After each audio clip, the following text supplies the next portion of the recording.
What's going on, world? It's your boy Jamie the Motivator here with another episode of the Too Crowded Podcast. I'm here today with an amazing guest. This is full circle for me. This is like a brother, like a mentor. I met this guy well over 10 years ago, and he was one of the pivotal moments of me defining why to become a personal trainer. If you don't know me, I've always been a fitness enthusiast. I've always been into fitness, always been into the mindset of motivating others. But one particular day, I'm out passing out flyers. I'm in the trenches right here in Atlanta, and I'm passing out the flyers, and I pass him out a flyer.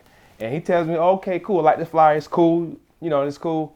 But you're really not giving me trainer vibes. You don't really look like a trainer yourself. And you have to be your first client first. I think that's the key thing you said. You said you have to become your first client.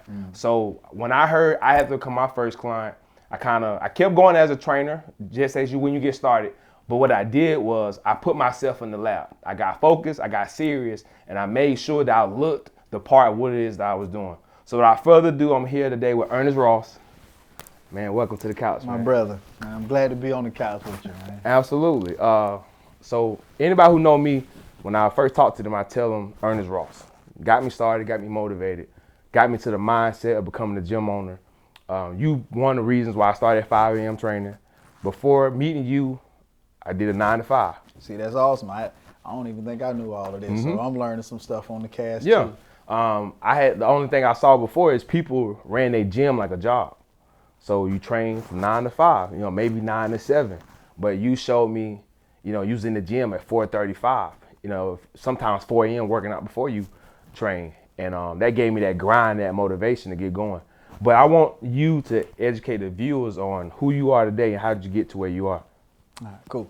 So first thing, y'all, before I get into me, man, I know y'all follow Jamie, but I would be remiss if I didn't tell y'all just the most esteemed pleasure that I have to be sitting on the couch with this young man and watching the growth, right, over the past, 12-something years, right, just as an entrepreneur, as a young man. Importantly, becoming a father, I've been able to experience your journey, from afar. And man, it's been nothing less than amazing, man. And you represent so very well, man. I appreciate it, man. I'm humbled. Man, blessed, man. As Jamie said, Ernest Ross, personal trainer. Trainers that are entrepreneurs, they hate to be referred to as personal trainers. They hate it. Like it's the worst thing ever, right? Because Jamie owns a gym. I owned the gym for about 13 years. This year was my last year of gym ownership. I've kind of elevated to a different level, and now I have an online fitness platform. I've gone through the whole gambit of entrepreneurship. Made millions, right? That's always cool to hear about, right? Made millions over the past couple of years. And, own an 18-wheeler. So I've recognized that, it's all about creating, residual income, that you can, live off of.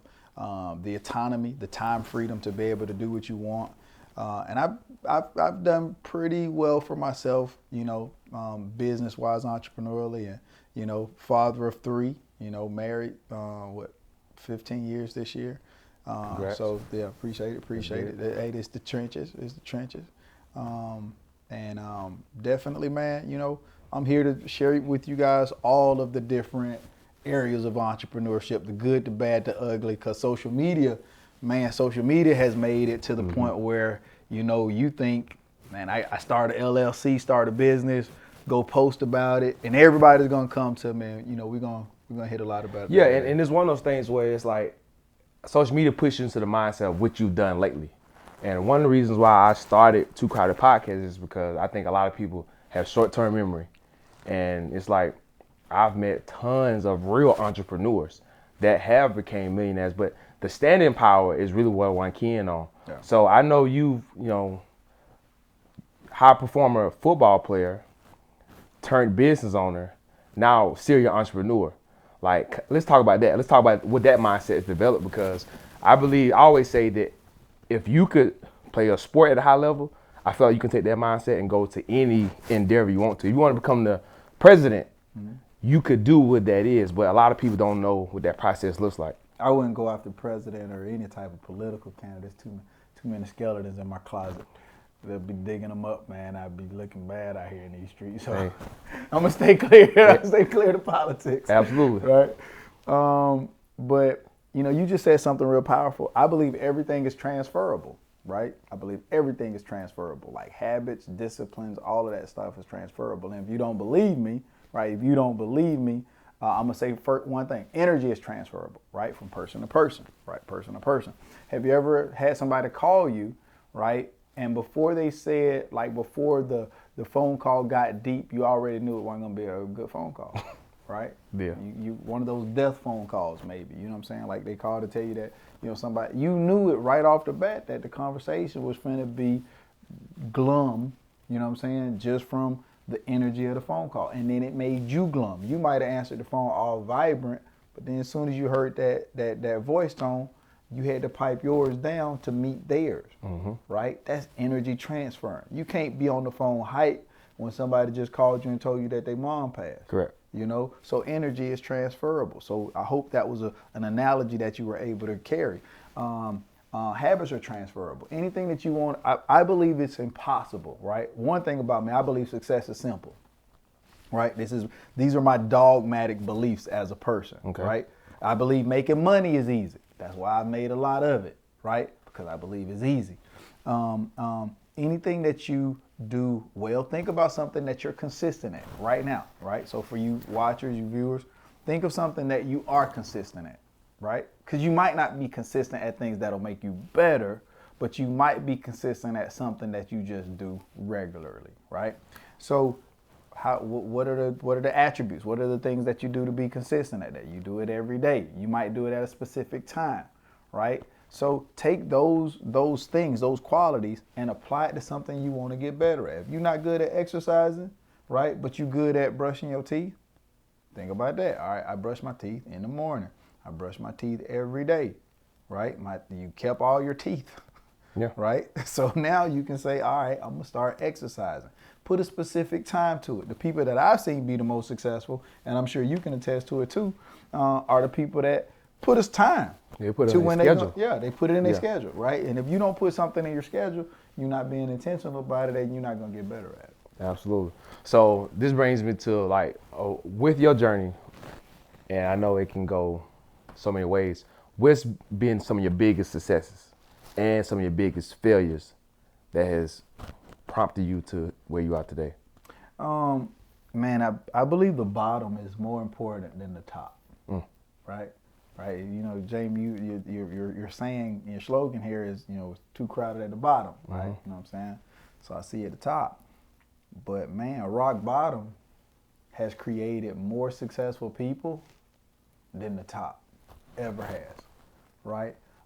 Because after making my first million, I remember not being able to pay my bills, right? After making my first million, I remember being in a grocery store, swiping my card, and not knowing if it was gonna go through, right? Just getting $30 worth of groceries. Right. Like I remember all of this, right? And that time period, right? That time period right there taught me more valuable lessons than on my first run to making $1 million.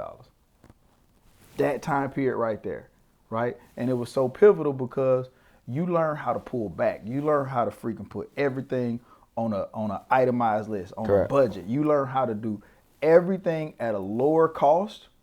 Therefore, when you get back to the money that you want to make, right? When you get back to the money that you want to make, man, you're going to have that thing so dialed in and so tight that the money that you now make is going to go further.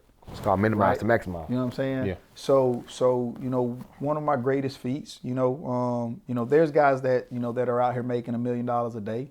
I haven't done that, but I've, had some $100,000 months, and that's special to me. Like I remember making my first having my first $100,000 month. And I truly consider that, one of my greatest financial feats outside of, one of my greatest feats, outside of having kids and stuff like that. So that would be a great financial feat. Hard part, I would say probably 15, 16, 2015, 2016, those years started to get a little hairy for me financially. But I knew it was 5 years in between, like my $100,000 months, right? 5 years in between them. And this probably goes into another lesson, but I knew personally that I was going to get back to $100,000 a month because I kept the same qualities going, right? I kept the same qualities going through that same 5-year period, whether I was up or whether I was down. I kept the consistency, the diligence, the excitement, right, about what I was doing. And I got back, to that $100,000 a month. But 2015, 2016 were some shaky years financially for me, but they were needed as far as helping me, really lock in. Yeah, and that's big because I think a lot of people, I see more people having a hard time managing success for a long time, like for long years. And it's like for some people, they have to like have it, not have it, not have it, just to be able to stay on those high levels. How have you been able to keep that maintaining? Honestly, being smart,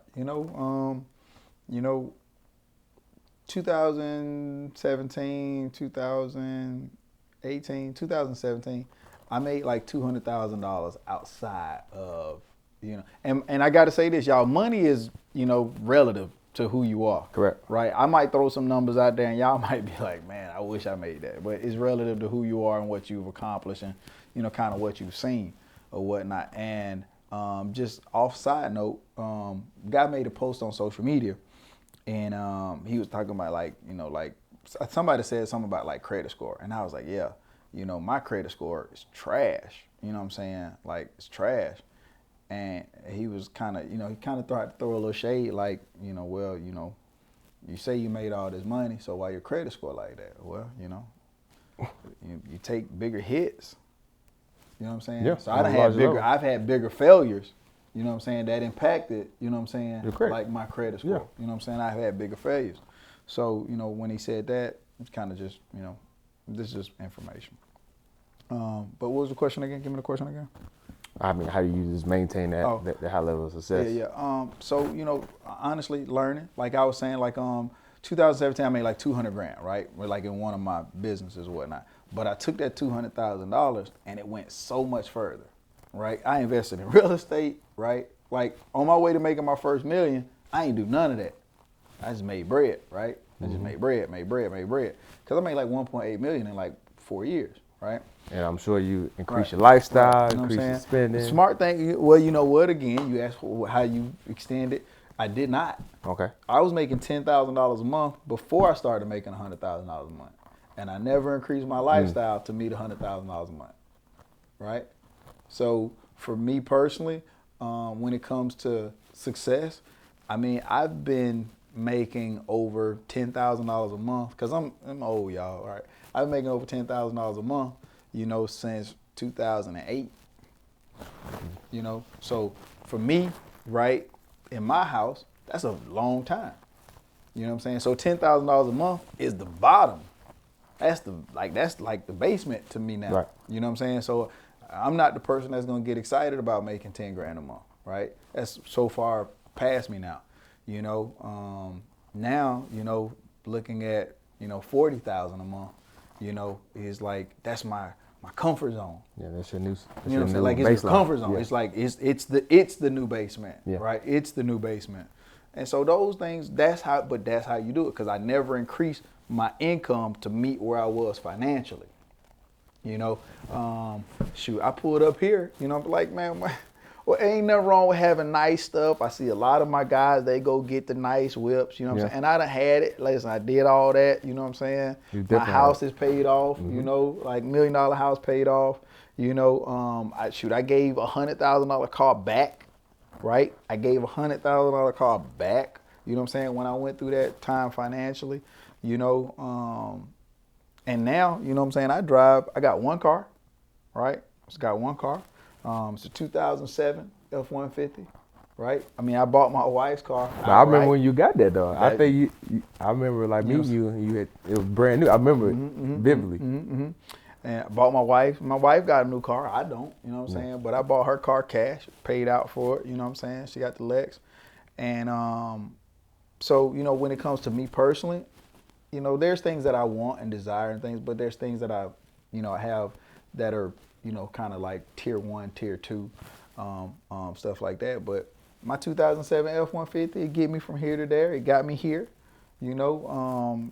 I got leather cracked seats, you know what I'm saying? My rear view, as I always smile about this kind of stuff, my rear view halfway hanging off because I was teaching my boys how to drive in it, and they done freaking backed up and about tore the deck on rear view, and I'm okay with that. You see, but what I realize is like the stuff doesn't really like make you in a sense, because I remember it's been times like when I go and speak to the youth, like they love to hit numbers and what you have. So I tell them I've been able to get one of my favorite cars over to this point. And I think that's important because that's how you're going to inspire those who are inspired by things. Because things might be the first thing to draw them, inspire you to move. Correct. Things. Yeah. Right? But as you grow, you start realizing things are just things. Correct. Right? So, you know, I remember the first time I got into a Chrysler 300. You know, I took my brother to his prom. I remember. You know, I was his driver, took him to the prom, and then I dropped the car off, and I'm like praying for a month every single day. Like, Lord, if you give me this Chrysler 300 fully loaded, black on black, you know, everything, I'm naming everything for 30 days. And then it turned to like 3 months. So then on the 4th month, I get it. And I remember driving home from it, and I was like, yo, I have made it. Like in my head, like I'm floating, and it's just like I came from a Mitsubishi Galant where the hubcaps like could never stay on the car, and I'm like driving, and I'm just like, man. And then I remember a month into the car, I'm looking at other cars, and I was just like, yo, you would never be able to feed that thing, that innately thing of you wanting stuff. Mm-hmm. So then, right then, I was like, okay, I'm gonna feed my passion. Like, what can be my next passion? Because I feel like I'll grow my passion. It'll evolve into something else, but I'll never get to a point where like, okay, I want something else now. I don't want to do this no more. I just evolve to something else. Mm-hmm. So that brings me to, who motivates you? Like, how do you continue? Like, one thing I see as being a high performer, sometimes like it's lonely. It's lonely at the top. And I get lonely. Yeah, and you in these circles of room where people are talking about stuff that's like average, or they talking about doing stuff or seeing stuff or being places, and it's like, nah, my thought process is here. Put yourself in different rooms. That's important. Put yourself in different rooms. You know, I mean, definitely, man, you're going to get bored with certain conversations, you know, it's just talking about people is not like, I don't want to get in no room, you know, talk around people, but, yeah, honestly, sometimes you find yourself by yourself a lot. You know, you really do, you know, because the question that you asked me is, you know, who motivates me? You know, shout out to David Shands. David Shands be saying a lot of stuff that I be thinking, or actually be done said. He just got a podcast and he said, I feel it. Like, sometimes you, like, one of the recent ones that he said that I saw, he was like, you gotta, you know, you gotta stop following people, right? You gotta stop following people. And so I didn't say it like that, you know, when I was thinking it, but my thought was, you know, man, I see so many people winning, and you don't know how they're winning, but you see them. Social media tells you that they're winning. Mm-hmm. And sometimes that can be, it'll mess you up. You know what I'm saying? It'll mess you up when you're looking at all these other, it won't stop your drive, but it can confuse your drive, because now you're starting to look like, man, I want to be winning like that, right? And you're not winning like that in that very moment. And the things that you should be doing, you're not doing because you're looking at them winning. Correct. You got to block them folks out. You got to block all that mess out and focus on you. And if you're not disciplined enough to block it out, then you do have to unfollow. Correct. You know what I'm saying? So that it is not constantly on your timeline. Because, it's just like a hater. And I didn't think haters was real until I got some. But, like, you got to, people can blind you with their shine. And haters don't like the shine. Like, listen, a hater will watch you and see you shine and hate it all day. One of my boys said this was funny. He was like, man, you know, they see you walking on water, but then they be like, he can't swim. Just hate about something else. He can't swim. Right. You know? Like, it's gonna be something. You know, so focus on you. And man, like I love getting on shows like this because we can talk about the how-tos, the mindset and stuff like that. And most of the people that are watching this, they probably know I got to be consistent, I got to be diligent, I got to be this. Like most people probably already know these things, but the biggest gap is between knowing and doing. That's the biggest gap. Like it's the biggest gap in the world between knowing and doing. Yeah, so I know you're in your 40s now. What do you say to your 21-year-old self that's looking at this video? How to design and architect their life? Listen. Because it's hard, man. Like, you know, the John C. Maxwell says when the student is ready, the teacher will appear, right? You know, and it's so true, right? So true. But listen, because, I mean, I can promise you as a 21-year-old, man, that's why I was so impressed with you, because when I was 21, man, I wasn't listening to nobody because I thought I had it. You know, I thought I had it going on. I thought I was moving in the right direction. So it takes a special person, especially a special young person, to listen to somebody with the application of ACT, right? Which is apply, change, teach, right? You applied the information you got, you changed what you was doing wrong, and now you teaching it. It's right here. You know what I'm saying? That's big. You know what I'm saying? Yeah. It's right here. And not many a young person would take that type of information and apply it. They be respectful and listen to it, but they don't apply it. Back to a question you asked me, who motivates me? And I just said, like, you gotta get in the room with them people, like people that's doing better than you, right? A lot of times when you the top dog, alpha dog, you know what I'm saying, in your circle, you don't operate with a lot of other alphas, right? Because you're really focused on, you know what I'm saying, getting what you want done, and then you're constantly pouring and giving away to other people. But, you know, get in those rooms. Like one of my guys right now, you know, dude owns a castle. You break that down. What you mean? Like a whole castle, like a for real Hogwarts, Harry Potter and the Sorcerer's Stone castle, like from the 1700s. Like for real, like open a bookcase, walk into another room castle, like a for real castle. And that's like that's dope. Like when I went to his house, I was in wonderment, like walking through the whole house. I was like, man, you can't have a dog. You can't have a pet. Because if you have a pet, it's going to die. It's not going to know how to get around here. Like it's going to get lost somewhere. It's like for real, it's going to get lost in the house somewhere. Because the house was like literally that big. Dude got a grotto in the middle of the house. And what's a grotto? I can't even sit here and say like I know. So imagine you got the house. Dude has a moat outside of the house, for one, a moat, right? Because it's a for real castle, right? And so, like, you pull in like under the little bridge or whatnot, and so then you're in the house. When you go in the house, and then like if you walk through the back, you got like a area, like a circular area, right? It's got the pool, you know what I'm saying, a jacuzzi, but like this is like inside of the house, right? It's like inside of the house. I'm talking about inside of the circumference of the house. Now, this is an like outdoor area. Yeah. This is an outdoor area, and that's your grotto, right? That's your grotto, and so you still got house that circles that whole little area. Yeah. You know, and then you got the little underpass where you can swim underneath that and then be like in a jacuzzi, kind of warm. So this is like the second jacuzzi. So it's like dope. But you put yourself around those kind of people, you know what I'm saying? You know, and these are just entrepreneurs. These aren't like your athletes, you know, because I mean, like, how did you think you were going to get out?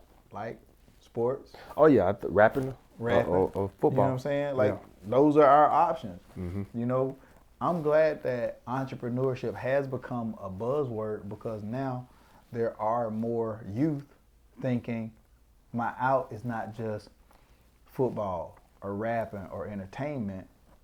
It can also be entrepreneurship. Do you think entrepreneurship is innately or can it be taught? Taught. It can be taught. It can be taught. I think that there are certain people that excel more at it than others, right? What kind of student were you? C average student. Perfect. So me as well. There's a book, Why A Students Work for C Students. If you ain't read it, check that one out. You told me about it. Yeah, that's what I'm saying. Like, it's Years a book ago. why A students work for C students. You know, because C students they just kind of like get it done kind of people, right? They like, I'm not gonna fail. I'm smart enough to, not fail. Correct. Right? But I'm probably not gonna apply myself. You know what I'm saying? Because there's other things that interest me. Yep. You know what I'm saying? Every time. There's other things that interest me. So I believe it can be taught, but I believe that, there are people that will do better, at, entrepreneurship. See, I'm 50-50 with it because I've honestly thought of as an entrepreneur since the beginning. Like, I think my first time of like figuring out like I need to make money to do something was like maybe 7, 8. And I'm trying to like go to the skating ring with some friends during the summertime. And my dad was like, you need to get a job. I'm like, I'm not old enough to get a job. He said, figure it out.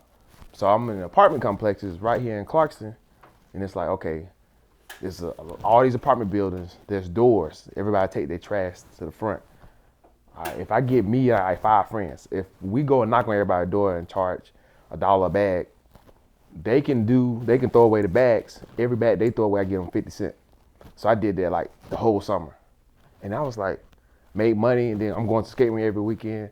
And that's like before I was 10. And every single situation in life, like if I needed something, I think about, okay, what can I do? What talent do I have? What mindset do I have? And I just feel like people who you teach them stuff, I feel like they learn it, but I feel like they do it just to make money out of it. But I feel like as soon as they get to a level of being comfortable, they may stop there. Of course. And then they'll go do something that's comfortable. And it's kind of like they might own their job. But entrepreneurship for me was like, and they say you're not really an entrepreneur until you hire others. Correct. Until you can, have other people work for you. You can supply their lifestyles. And like in my head, I was like, okay, I can get everybody to join in with me, and I can get paid off for them. Like nobody taught me that, and it was just innately in me. So there are certain things that are innate, right? You were an innate leader, right? That's innate. Like leadership, sometimes, but people can be taught to be leaders, Okay. right? And you can become a better leader through leading, right? You can become a better leader through leading. And so when it comes to, entrepreneurship, kind of being taught, like you knew what you wanted. You wanted money. You wanted to go to the skate ring, right? Question: Were you an avid reader in school? I didn't read until I needed to. That's what I'm saying, right? Neither was I. I didn't start reading books until after school. Yeah. But it was something that I wanted, right? So when somebody finds something that they want and they see a vehicle or whatnot that can accomplish that goal, then they might go into that goal. It's all about finding that want and that desire. So we probably seek that out sometimes, right, as entrepreneurs. Some people have to find it. Because I was not no reader. I was not going to dive in no book. But I've read many of books now, you know what I'm saying, because those were things that were interesting to me. Yep. Man, you couldn't pay me to read no book in school. Yeah, I think one of my, you might know a guy by the name of Matt Burns. Matt Burns, he was a trainer as well.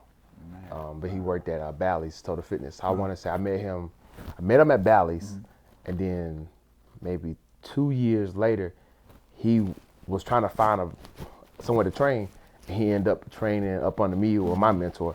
But he told me back in, I think a year after high school, he was like, successful people read. That's when I started reading. Like he was like, read 30 minutes a day, you won't fail.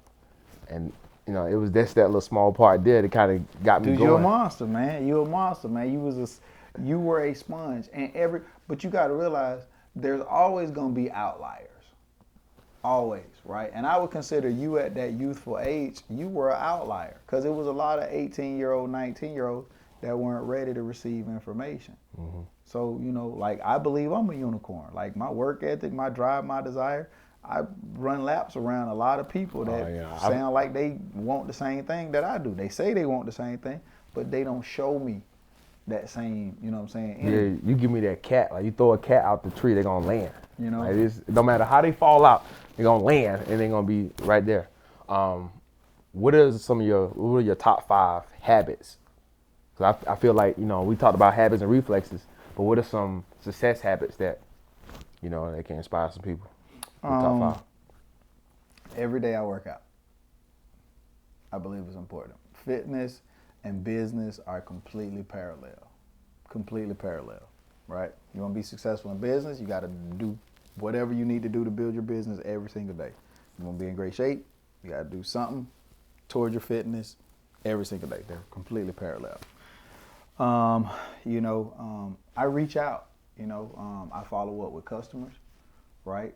Every single day, right? So connections, that I'll just use that in relationships, right? When building business, man, relationships is key. It's key. It's key, it's key, it's key, right? And so you want to be a master at relationships, right? Because at any given point, you may need someone, right? I know when my phone rings and somebody's calling me, they don't even have to say what it's about. Because most of the time when somebody calls me, they calling me about a purpose, right? Not saying people don't call to just check up, but I can promise you when I get that phone call, there's a purpose behind it. And I'm like, what's up? And then we get right to it, right? So relationships. Well, before you go to the third one, I'm here right now to the introverts, because you sound like an extrovert like myself, but I wasn't always an extrovert. Like I was an introvert who I go into a room, I'm quiet, and I would talk to my friends. But as I got around other successful people, when I started seeing that extroverts, they go into a room and they don't meet a stranger.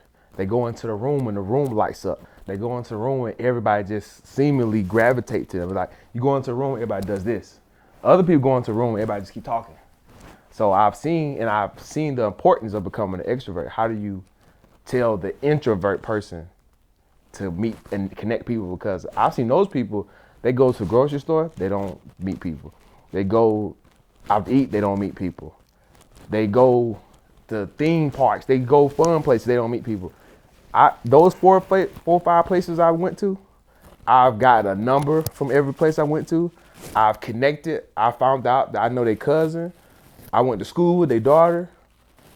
We went to the same elementary school in Alabama. Mm-hmm. That's just natural, 24/7. So an introvert person, that's like. So, man, I guess when you ask me that question right there, I want to say introverts can be successful in business too. It is not an extroverted thing, right? Introverts can be very successful in business because every introvert knows an extrovert, right? But as an introvert, what I would encourage you to do is speak first, right? It's as simple as that. Speak first. Say hello first, right? Sometimes you're sitting in the room and you're wondering, oh, maybe they don't want to speak to me because, they're on this level, or maybe they don't want to talk to me. No, speak first, because they're probably sitting there thinking the same thing. Oh, she being quiet because, maybe she stuck up, or maybe they've accomplished all of this and they don't want to say. No, I promise you open your mouth, people aren't just assholes. They gonna be like, how you doing? Nice to meet you. And they gonna talk and y'all gonna have a casual conversation, So to my introverted friends, speak first. That's one tip that I would give you. And just that would mean, like, you know how to talk to people, so that one tip will take you a long way. That's good. Yep. All right, so yeah, because I don't really know. Sometimes even when I'm mentoring people, like a person that's super introvert, it's kind of hard for me like to pull it out of them, because it's like they don't care to meet people. Mm-hmm. There has to be a desire, right, for that person. You got to have a desire to, get better. You got to have a desire to meet people. You can't build a business with no people. Correct. You got to have customers, right? You got to talk to folks. And unless you're that type of introvert where you come up with this amazing idea. Yeah, mad scientist. Right? You come up with this amazing idea where you don't need, at any point you're going to have to sell somebody something. In entrepreneurship, you're doing three things. He ain't got me crunk up now. So in entrepreneurship, you're doing three things. You're either selling a product, a service, or an idea. Right? That's it. That's all it is. You selling a product, a service, or an idea. And, as an introvert or extrovert, it don't matter, right? Which one of those is harder? Which one is harder, selling a product, a service, or an idea? Which one you think is harder? For me, a product, because I have to believe in it, and I know my service, so I can sell what I believe in, and I can sell my ideals, and I can sell, my service, but products a lot of times, You gotta sell the product. So guess what, y'all? I'll tell y'all this. But I think the product will be easier. You say the product would be easier. I think on the surface, for you, product is the hardest. Correct. Right. So whatever you believe is true. See, we here to make y'all better, right? So whatever you believe is true. So learning business, my job is not to convince Jamie what I'm saying is for real. That's not my job. My job is to tell Jamie whatever he believes is true. Like when you talk about that introvert that's like, right? Whatever they believe is true. If they don't think they can, they can't. Right? Right? Your job is to show them that they can. I'm talking about from example. Correct. That's your job, right? And so when selling a product, service, or idea, the easiest, right? The easiest is a product. You know why a product is the easiest? Because if I hand Jamie this product, he gets to touch it, feel it, try it for himself. Boom. That's a product. Product sells itself. Problem with people that sell products, they just don't put it in enough people's hands. You be thinking that this person gonna say no, this person gonna say no, this person gonna say no, this person gonna say no, See, I can sell a product. You know why? Because I don't care if you like it or not. I'm gonna put it in your hands and you're gonna try it. And if you like it, you like it. And if you don't, you don't. I know that I'm gonna put this product in so many people's hands. I made my first $1 million with product, right? First million, right? So I know how to sell a product, right? And so you got to put that product in more people's hands, because the more people's hands you put it in front of, the more people are going to get a chance to taste it, try it, smell it. And if they like it, they like it. They keep buying it. If they don't, they don't, right? Because the product sells itself. Yep. All right, with a service, right? Why is service the most trusted? Service is the most trusted because you are the person performing the service, and you trust you. That's why service is the most trusted. I trust me. If I was a housekeeper, I trust that I'm going to go do a great job. I trust it because I'm the person doing the job, right? Now, when you start hiring other people out, now there's a level of, distrust because now you got employees. They got to go do X, Y, Z. But when it's me, I trust that I'm going to do a good job for you. And I'm going to bust my butt to give you the best service that I can possibly give you, right? So that's the most trusted, right? Mm-hmm. And that comes from referrals. Now, ideas are the hardest. You know why ideas are the hardest? Because they take the longest. You gotta see the vision. You know what I'm saying?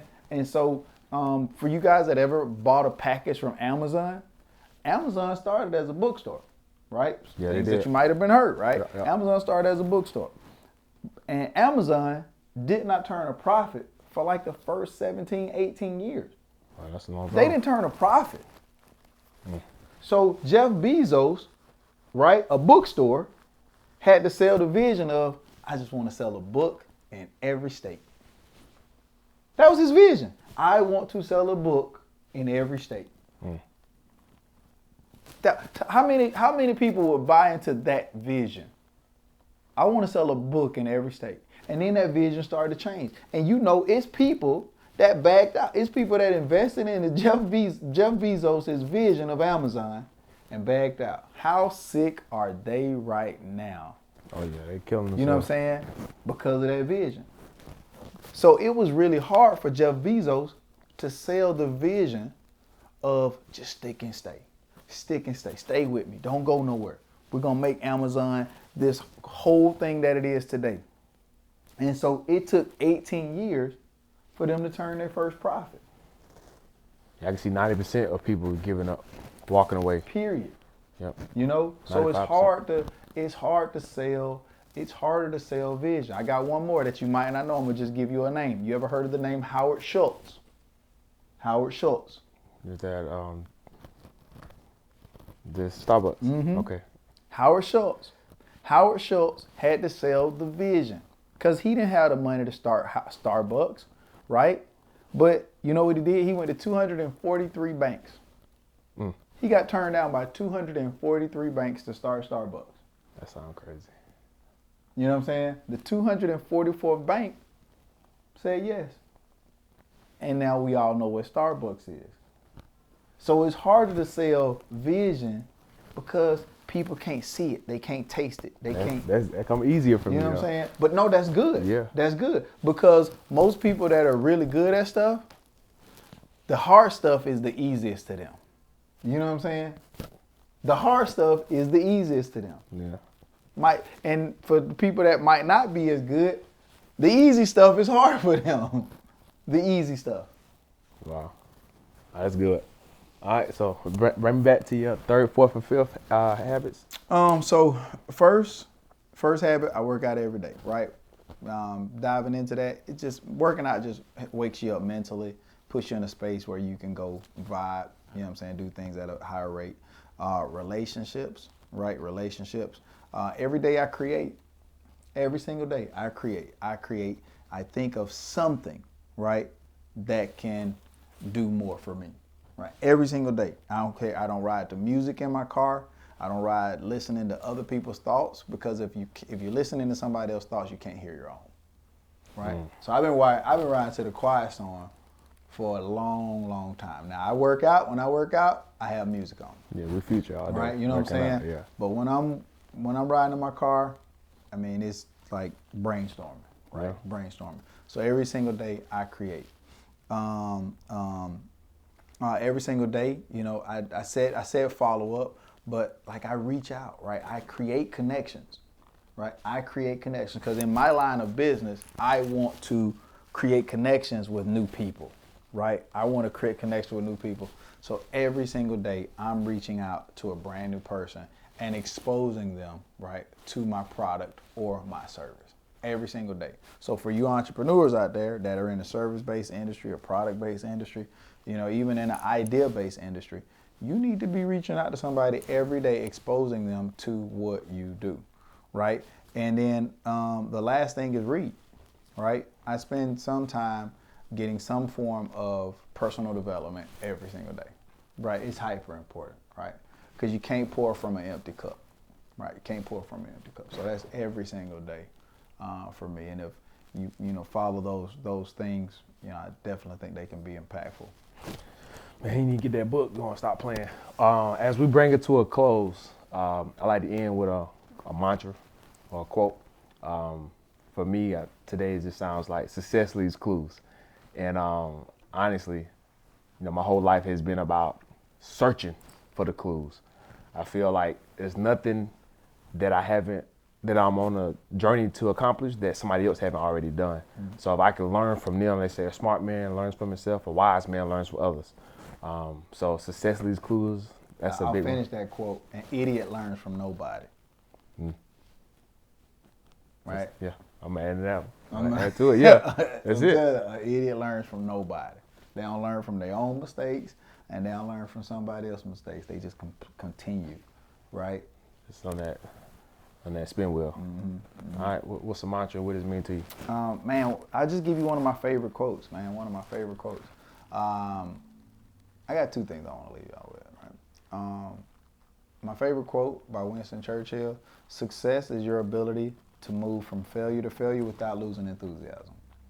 It's one of my favorite quotes. If I could go back in history to meet somebody, I go back and meet Winston Churchill. I feel like that's the number one salesperson's mindset, because it's like, I just take, for example, a homeless person or a beggar, a professional beggar. Like, they do not care. They're going to ask 100 people like it's the first person every single time. Mm-hmm. And it's like, that's a mindset. Oh, man, it's to me, it's the best quote. Success is your ability to move from failure to failure without losing enthusiasm. Because I can promise everybody watching this, we're going to share in more failures than we do successes. I can promise you that. I don't know how many people watching this going to ever see $100,000 come in 1 month. But I can promise you, you're going to have a month where you can't pay your bills. We're going to share those in common more so than anything else. Last thing I would say, and this is just great, right? For everybody that's watching this, that's chasing success, right? You're going after success. Success is different for everybody, right? But principles don't change. Principles don't change, right? So I want you to think of 3 things, and I'm going to ask you, you're going to do this with me, right? What are 3 words, right? Like success, right? What does it take to be successful? I want you to give me the first 3 words that come to your mind. You guys too. Give me the first 3 words that come to your mind when you think of what does it take to become successful. Because it doesn't matter what path that you take. You could be a garbage man. You could be a freaking barber, a beautician, a flight attendant. What 3 things, right? 3 first words to come to your mind when it comes to be successful? Discipline, determination, and faith. Boom. All right. So those are his 3 words: discipline, determination, and faith. DDR. Right? DDR. Y'all ever heard the quote when Jay-Z said, "You can put me anywhere on earth and I'll double my worth"? Right? You can put this man anywhere on this planet, and this man gonna be successful because he gonna operate with those 3 principles. Those are his guiding principles in life, in anything that he does: discipline, determination, and faith. He's gonna operate with those. Mine, right? Consistency, enthusiasm, and hard work. Those are my 3, and I operate with those every single day. Every single day, you need to ask yourself. Did I operate with discipline, determination, and faith today? Did I operate with consistency, enthusiasm, and hard work today? And it don't matter what day it is. If you can answer, you're gonna be successful because principles don't change. That's big, man. You know what I'm saying? They don't change. And that's why you sitting in this seat right here. That's why at 18 years old, you changed to this young man right here, because you've been operating with discipline, determination, and faith since then, period. And it don't matter whether you was at Bally's, freaking at freaking Olive Garden, whatever the restaurant you said you was working at, O'Charlie's. Yep. You know what I'm saying? Like, that's what I think it'd be cool if I was a waiter one day. I would love to go be a waiter one day. Cause I'm gonna kill it. I'm gonna kill it. Everybody in there gonna want to sit with me, getting $100 tips, everything. I'm gonna kill it. I'm gonna be so excited. I'm gonna be running around happy, like, you know what I'm saying, trying to place the order, trying to keep them smiling and laughing, having fun doing the job, and it's gonna be a whole experience for them to be in my section. Yep. You know what I'm saying? Like that's why some people, and that's why you guys are gonna go out and transform and change your life, because you're gonna operate with your 3 guiding principles, not ours. They might be similar, some of the words might be same, but you need to think about what your 3 are, and it's gonna change your life. Wow, that's big. It sounds like a prophetic moment, because when you said that naturally came to me, but that's what I've been doing since day one, and that's the guiding principles. That's good. How can they find you? Instagram _Ernest Ross, Facebook Ernest Ross. You can go to www.ernestross.com. You can check me out. Got a ebook out there, you know what I'm saying, that you can grab. Simple dogmatic beliefs on how to be successful. Go check that out. And man, I'm excited, man, to be on this podcast with you. It's been my pleasure. Hey, you know man, what I'm saying? full My circle, pleasure. man. Yeah, no question, man. No question. All right, so we've seen another great episode on today. Man, I want to go back and listen to it like it's the first time hearing it. But as always, like, comment, share into the post. Share with somebody who wants to be inspired, wants to go to the next level. These are living examples and living stories and lessons that you can take with you. So I'm excited. I hope you're excited. Continue being the best. Stand tall through it all. And as always, I meet you at the top because the bottom is too crowded. Peace.